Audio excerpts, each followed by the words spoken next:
Welcome students. Today's lesson, the sound of music. Part first. Evelyn Glennie listens to sound without hearing it. Before you read, God may have taken her hearing, but He has given her back something extraordinary. What we hear, she feels far more deeply than any of us. That is why she expresses music so beautifully. ईश्वर ने भले ही उसकी श्रवण शक्ति छीन ली थी, लेकिन उसके बदले उसे बहुत कुछ एक्स्ट्राऑर्डिनरी थिंग उसे मिली.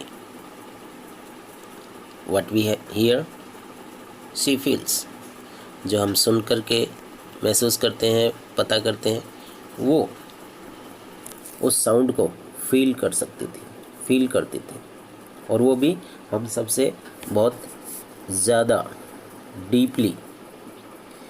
That is why she express music so beautifully. और यही कारण था कि किस तरीके से उसने म्यूज़िक को बहुत ही ब्यूटीफुल तरीके से एक्सप्रेस किया और करती है. Read the following account of a person who fought against a physical disability and made her life a success story. तो उसकी जो सक्सेस स्टोरी है, किस तरीके से फिज़िकल डिसेबिलिटी होने के बावजूद भी वो सफल होती है, इसके बारे में हम जानेंगे, लेकिन उसके लिए हमें चैप्टर पढ़ना पड़ेगा. So let's start. Rush hour's crowd jostled for position on the underground train platform. A slight girl, looking younger than her 17 years, was nervous yet excited as she felt the vibration of the approaching train. It was her first day at the prestigious Royal Academy of Music in London, and daunting enough for any teenager fresh from a Scottish farm. But this aspiring musician faced a bigger challenge than most. She was profoundly deaf. Dear students, इसमें कहानी है Evelyn Glenny की, जो कि एक बहुत ही अच्छी musician थी. बहुत से वाद्य यंत्र वो बजाना जानती थी. एक्चुअली 1000 से भी ज़्यादा वाद्य यंत्रों को वो बजा सकती थी. ध्वनि को सुनने की क्षमता न होते हुए भी वो सुन सकती थी. एलियन शारीरिक अयोग्यता से लड़कर भी और अयोग्य होने के बावजूद भी, शारीरिक रूप से अयोग्य होने के बावजूद भी, और वो इस तरीके से म्यूज़िक बजा सकती थी, महसूस कर सकती थी और हज़ारों शारीरिक रूप से अयोग्य व्यक्तियों के लिए वो प्रेरणा का स्रोत भी बनी. यहाँ उसी के जीवन की इसमें कहानी बताई गई है कि किस तरीके से वो बधिर होते हुए भी, जब वो केवल 11 वर्ष की थी, जब ये इस बात का उसको जाहिर हो चुकी थी, वो जान चुकी थी इस बात को, उसके सामने ये बात आई और सुनने में वो असमर्थ थी. संगीत को वह अपना भविष्य बनाना चाहती थी, लेकिन क्या क्या प्रॉब्लम उसके सामने आई वो इसमें बताया. जिस समय वो अंडरग्राउंड रेलवे या ट्रेन प्लेटफॉर्म पर थी, काफ़ी क्राउडेड जगह पर, और एक हल्की सी दुबली पतली लड़की जो कि 17 इयर्स की दिखने वाली, नर्वस थी, लेकिन काफ़ी एक्साइटमेंट था, और उसने ट्रेन के आने की आवाज़ वाइब्रेशन से सुन ली. It was her first day at the prestigious royal academy of music in London. London में जब वो रॉयल एकेडमी ऑफ म्यूज़िक में जा रही थी, पहला दिन था उसका. काफ़ी डरी हुई, काफ़ी घबराई हुई, daunting enough for any teenager fresh from a Scottish farm. But this aspiring musician faced a bigger challenge than most. लेकिन वो जो म्यूजिशियन था जिसके पास वो सीखने के लिए गई है। एक्चुअली इसके सामने बहुत बड़ा चैलेंज था, क्योंकि सी वॉज प्रोफाउंडली डेफ। ये लड़की एक तरीके से सुनने में सक्षम नहीं थी। Evelyn Glennie's loss hearing had been gradually, और उसका जो हियरिंग है वो और भी धीरे धीरे लॉस होता गया। Her mother remembers noticing something was wrong when the 8 years old Evelyn was waiting to play the piano. उसकी मदर को याद है किस तरीके से उसने नोटिस किया था जब वो 8 साल की थी, और Evelyn was waiting to play the piano, piano को बजाने का इंतज़ार करती थी। They call her name and she didn't move. उन्होंने जब उसका नाम पुकारा और उसको सुनाई नहीं दिया और वो वहाँ से हिली भी नहीं। I suddenly realise she hadn't heard. उसकी मदर कहती कि मैंने उस समय रियलाइज़ किया कि शायद उसको सुन नहीं रहा है, उसने नहीं सुना है। सेज इसेबेल ग्लेनी, इसेबेल ग्लेनी ने ये बात कही है कि उसको याद है ये बात। For quite a while Evelyn manage to conceal her growing deafness from friend and teachers। और क्योंकि उसके बाद से एलियन ने किस तरीके से मैनेज किया, और उसका जो ग्रोइंग डेफनेस है उसके मित्र और उसके टीचर्स से उसके लिए बात शेयर की। But by the time she was 11 her marks had deteriorated and her headmistress urged her parents to take her to a specialist।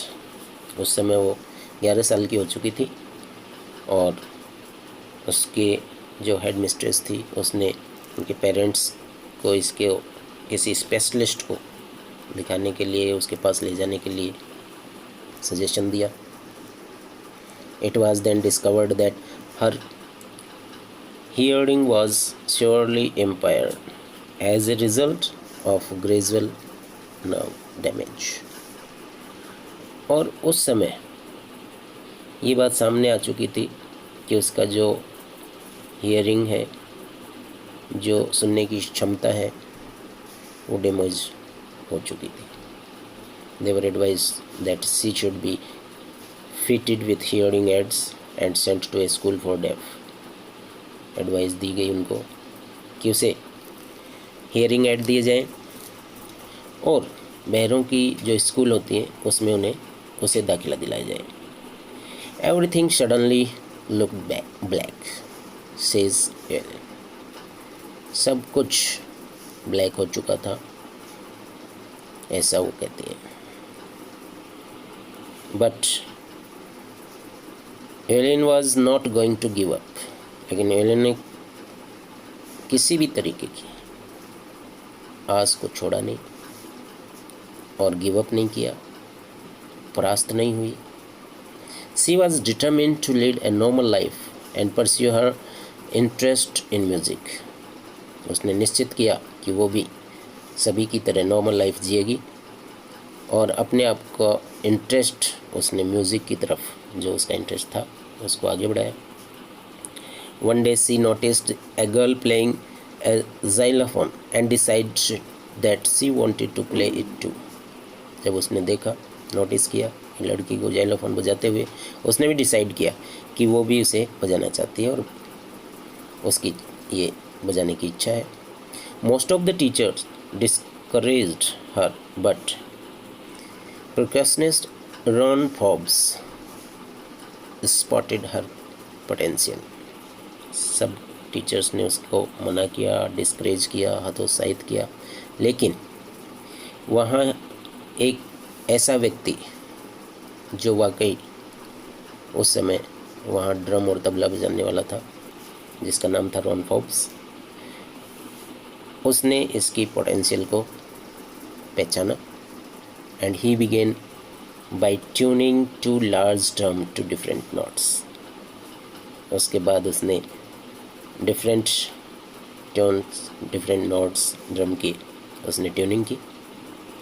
Don't listen through your ears, he would say, try to sense it some other way. उसने कहा कि आपको इस आवाज़ को कान से सुनने की आवश्यकता नहीं है, कानों से नहीं, बल्कि अपने सेंस से इसको सुनने की कोशिश करो। Says Evelyn. Suddenly, I realized I could feel the higher drum from the west up and the lower one from the west down. अचानक उसने कहा एलियन ने कि मैंने महसूस किया बॉडी का जो अपर पार्ट है, हायर ड्रम की जो वाइब्रेशन है उसको महसूस हुई, and then lower one from the waist down. Fox repeated, और शरीर के नीचे, वेस्ट से नीचे का जो कमर से नीचे का हिस्सा है उससे भी तरंगें, उस वाइब्रेशंस उसको महसूस हुई। Pops repeated the exercise and soon Evelyn discovered that she could sense certain notes in different part of her body. Pops ने दोबारा रिपीट किया फिर से उसी एक्सरसाइज को। जल्दी ही एलियन ने इस बात को डिस्कवर कर लिया था कि वो सेंस कर सकती थी, सर्टेन नोट्स को वो पहचान सकती थी और उसके डिफरेंट पार्ट्स ऑफ बॉडी उसको महसूस कर पा रहे थे। I had learn to open my mind and body to sound and vibration. उसने कहा कि मैंने सीख लिया था किस तरीके से मेरा मन और मेरा शरीर वाइब्रेशन साउंड को सीख रहे थे। The rest was zero determination and hard work. और बाकी जो भी था उसके बाद उसका जो हार्ड वर्क और डिटर्मिनेशन था उसने पूरा कर दिया। तो डियर स्टूडेंट्स, इसको नेक्स्ट चैप्टर में, नेक्स्ट टाइम में, नेक्स्ट सेशन में फिर कंप्लीट करेंगे। आज इतना ही। Thank you. चैनल को लाइक करें, शेयर करें और सब्सक्राइब करें।